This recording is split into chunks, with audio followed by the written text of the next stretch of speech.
Ce qu'on va voir avec cette vidéo, c'est comment caractériser l'orientation d'un pli sur le terrain à partir de mesures de pendage. Donc si vous êtes sur le terrain et que vous faites des mesures de pendage, vous allez voir que les mesures varient le long du pli. Évidemment, si vous êtes en bas du pli, ici, vous allez voir, vous voyez, ce pli il penche globalement vers le sud.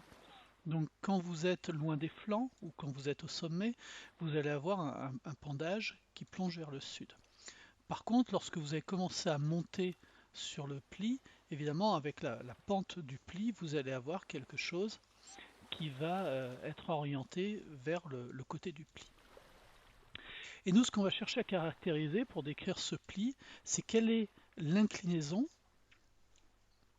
de l'axe du pli, ici en rouge, et quelle est son orientation par rapport au nord.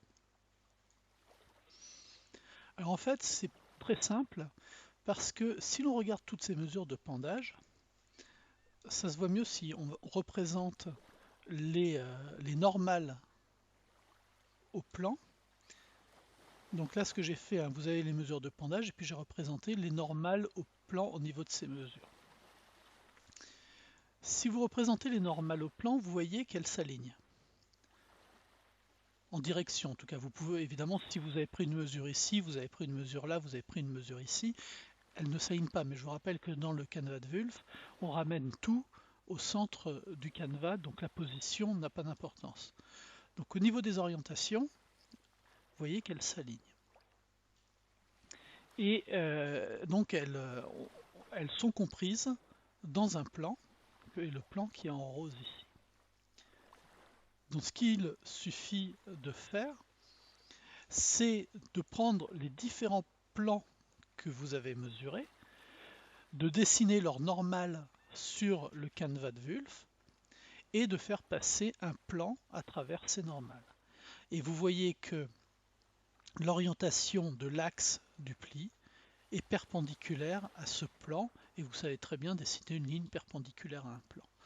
Donc on va passer dans la suite à un exercice pratique, mais vous voyez que c'est simple. Des mesures de pendage, vous avez les normales, vous faites passer un plan magenta ici à travers vos normales et la perpendiculaire à ce plan magenta, qui sera donc perpendiculaire à toutes vos normales, ce sera la direction de l'axe du pli.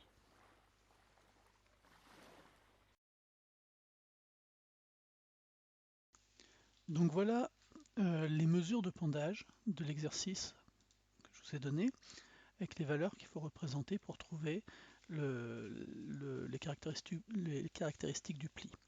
Donc le plongement de l'axe et son orientation par rapport au nord. Alors j'ai mis les différentes couches sur une topographie. Et une première question, un petit peu en dehors de l'exercice, c'est à partir de la visualisation que vous avez ici. Vous voyez, là on a un pli, on ne sait pas quel type. Est-ce que vous pensez que c'est un anticlinal ou est-ce que vous pensez que c'est un synclinal? Alors évidemment, je ne vous ai pas donné les âges. Mais à votre avis, comment on pourrait savoir là-dessus si ce que je vous montre est un anticlinal ou si c'est un synclinal? Donc je vous laisse réfléchir un tout petit peu. Je fais tourner la topo pour que vous voyez bien. Et vous pouvez faire une pause à partir de maintenant pour essayer de réfléchir à quel argument on pourrait avoir. Alors l'argument qu'on peut avoir, c'est regarder l'interaction avec la topographie. Vous voyez que si on suit le contact qui est ici, plus la topographie est haute, plus on se rapproche du centre de l'axe. Donc ça veut dire qu'ici vous avez un pendage qui plonge comme ça. Vous retrouvez le même argument dans la vallée qui est ici, avec aussi un pendage qui plonge comme ça. D'accord? Donc ce qu'on voit avec l'interaction avec la topographie, c'est qu'on a une forme comme ça, donc on a un anticlinal. Alors l'autre question que je vous pose, c'est on a une terminaison ici de pli. Cette terminaison, elle peut avoir deux explications. Alors, je ne sais pas si vous les connaissez, si vous les voyez. La première explication, ça pourrait être que l'amplitude maximale du pli elle est là, et que le pli a tendance à s'aplanir, l'amplitude est de plus en plus faible par ici, et ici il n'y a presque plus de pli. Ce qui expliquerait pourquoi on a du rouge ici, puis là on perd ce rouge. Mais il y a une autre explication. Je ne sais pas si vous la voyez. Une fois de plus, ce que je vais faire, c'est que vous faites une pause et puis vous essayez de réfléchir quelle est l'explication, comment est-ce qu'on peut expliquer cela avec une amplitude constante d'un pli. Donc vous avez la réponse ici. Ici, vous voyez, j'ai pris une amplitude constante. La seule chose, c'est que j'ai un pendage. Vous voyez, donc le pli est plissé dans un sens, mais il plonge dans un autre. Et donc plus vous allez, donc on voit bien que c'est un anticlinal, plus vous allez vous éloigner vers le sud, plus le plongement est grand, et donc plus vous verrez les couches qui sont hautes. Donc au nord, ici, vous voyez les couches les plus profondes, et puis vers le sud, vous voyez les couches les plus hautes. Donc on a bien le pendage ici, la structure qui correspond, vous voyez, au plongement de l'axe du pli. Et puis ici, vous voyez ce pli avec ses différentes couches qui affleurent.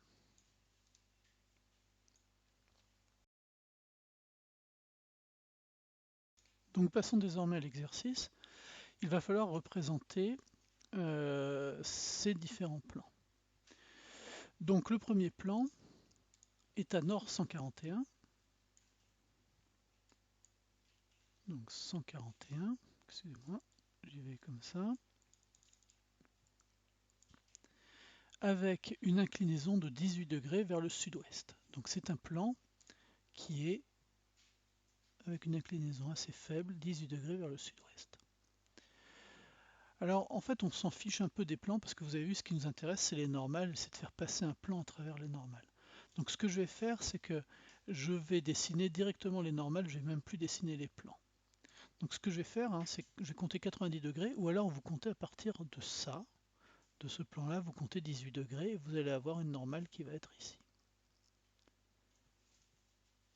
J'ai un petit problème avec ma souris mais elle va être là. Après vous allez prendre un plan à 158. Et vous allez faire la même chose, 28 degrés vers l'ouest-sud-ouest. Donc le plan est par là, mais je ne vais pas le dessiner, je vais juste dessiner sa droite à 28 degrés. Donc sa normale, 10, 20, 28 degrés, elle va être là. Le troisième, alors pardon, excusez-moi, je vais mettre les couleurs pour savoir ce que j'ai représenté. La troisième droite, elle est à 167,42. Donc 167, c'est, excusez-moi, je viens de faire une bêtise, je ne sais pas ce que j'ai fait. 167, c'est ça. 42, donc je vais la noter et puis je vais la dessiner. Elle plonge donc de 42 degrés vers l'ouest. Alors c'est le plan qui plonge de 42 degrés vers l'ouest. Donc le plan est par ici, mais donc la droite, la normale, elle va aller dans le sens opposé. Et donc on a dit 42, donc 10, 20, 30, 40, 42. Et je continue, ainsi de suite. Donc 168 pour la suivante avec un plongement de 45 degrés vers l'ouest. Donc le plan plonge vers l'ouest, mais ma droite, elle plonge de l'autre côté, donc 45 degrés. 1, 2, 3, 4, 5, 45, j'arrive tout près de l'autre. Et puis là, on va changer de direction. Là, on est au sommet en fait de notre pli. On est orienté est-ouest et on a un plongement de 11 degrés vers le sud. Donc nord 90, quelque chose comme ça. Je suis pile dessus. Et un plongement de 11 degrés vers le sud. Encore une fois, c'est le plan qui plonge vers le sud et nous, on va plonger quelque part 11 degrés. Ça va nous donner un point ici.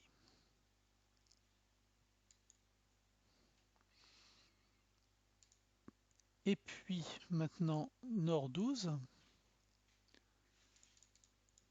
Voilà. Avec un plongement de 45 degrés vers l'est. Le plan plonge par là, mais donc la droite plonge de l'autre côté. 45, donc ici 10, 20, 30, 40, 45. Attention à ne pas se tromper, hein, prenez bien toujours le méridien équatorial et pas les autres. Et puis je continue, 14. Oups, excusez-moi, je fais n'importe quoi. 14, 40 vers l'est. Donc 40, 10, 20, 30, 40. Donc je vais être ici. 27, 24. Donc je vais mettre à 27 degrés.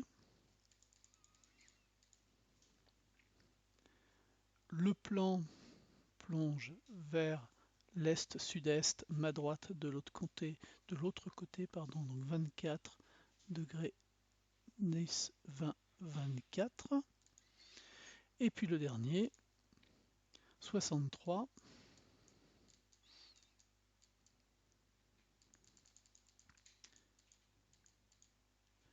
Avec un plongement de 13 vers le sud-sud-est. Donc 13 degrés, je vais tomber quelque part par ici. Donc vous voyez qu'on a des choses qui ont l'air de s'aligner. Et ce qu'on va faire maintenant, c'est d'essayer de dessiner le plan qui passe à travers tout ça. Donc ce que je vais faire, c'est chercher un méridien commun, moyen. Alors évidemment, il y a toujours des petites erreurs de mesure, hein, donc ça ne va pas tomber parfaitement dessus. Mais vous voyez que là, on n'est pas trop mal pour un plan qui passerait quelque part par ici. Je vais simplement changer la couleur parce que je voudrais une couleur un peu différente. Donc je vais écrire 1, 0, 1 pour mettre du magenta.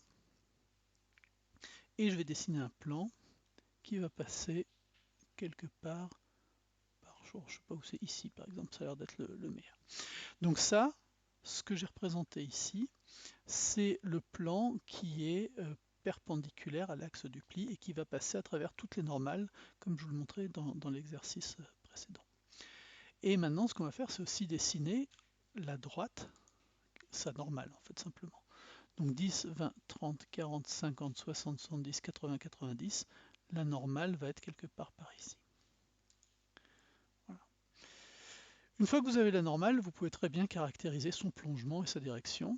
Donc ce qu'on va faire, c'est faire tourner le calque jusqu'à mettre la normale.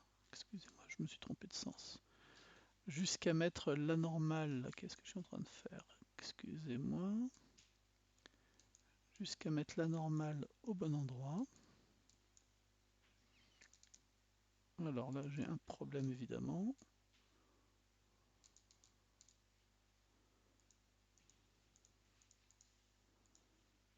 Petit problème d'arrondi, mais là on tombe pile dessus, vous voyez. On voit que la normale, elle est orientée vers le sud et elle plonge. Alors, on ne voit pas très bien avec cette représentation, je ne suis pas en plein écran et la vidéo va probablement être un petit peu floue. Hein. Là-dedans, on a toujours du mal un peu à se repérer, mais on est à peu près à 11 degrés vers le sud. Donc vous avez un plongement de 11 degrés vers le sud. Alors ça, on peut le vérifier à partir du schéma qui était là. On voit bien sur ce schéma qu'effectivement, on a quelque chose qui plonge vers le sud. Vous voyez le nord du calque est ici. Hein. On a bien un plongement vers le sud. Et là, beaucoup plus difficile à estimer, mais il faut me croire, en fait, dans les calculs, ce que j'ai mis, c'est 11,3. Donc vous avez un plongement de 11,3 degrés vers le sud. Voilà, donc à partir de ça, vous avez toutes les caractéristiques de ce plan.